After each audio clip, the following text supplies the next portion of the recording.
Hi, my name is Marcia Dawson. I am currently studying to get my bachelor's degree in business admin.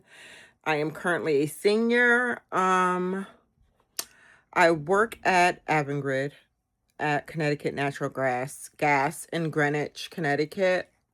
I hate doing videos. Um, Other activities I'm involved in, not involved in many activities. I like to read and I like to travel when I have the time. I am from Hamden, Connecticut, and something that is important to me at this present time is my granddaughter, but I don't have a picture of her, so I will show you my puppers. These are my puppers. This is Bao. He is 3 years old, and this is his little sister, Karma. Say hi. She is one. These are my emotional support dogs. They're very important to me. Never been an animal person until 3 years ago. But they're like my kids because all my kids are grown. So let's put you guys down. Come on. Oh, sorry. Oh, oops. Okay, so to answer the second question, share any other impressions you had of King's The Other America speech. One additional impression I had about the Martin Luther King's The Other America speech was how strongly he connected poverty to later problems in society.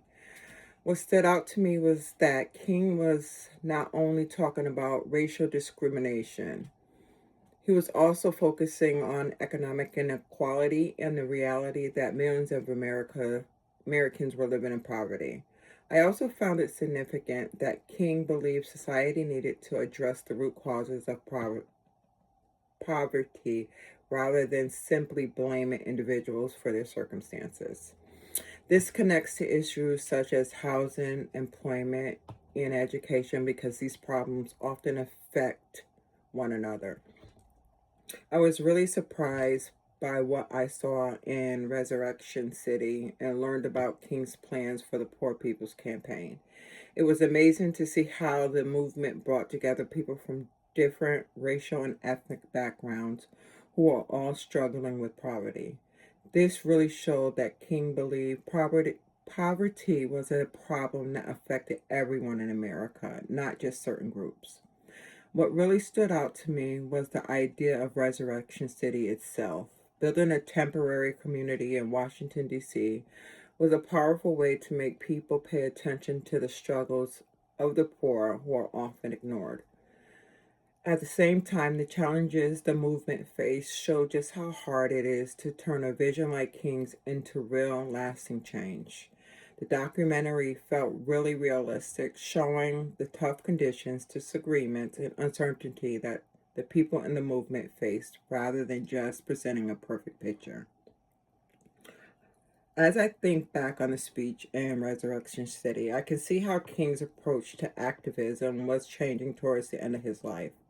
He was shifting his focus to tackle poverty, economic justice, housing, and employment head on, taking the civil rights movement to a new level. What I realize is how relevant these issues are still today. We are dealing with the extremely high housing costs, homelessness, and unequal access to economic opportunities. It's like we're still fighting the same battles, and that's what makes King's legacy so important. The fact that we're still dealing with these problems today shows just how much work is left to be done and how critical it is that we learn from King's example and continue to fight for a better future.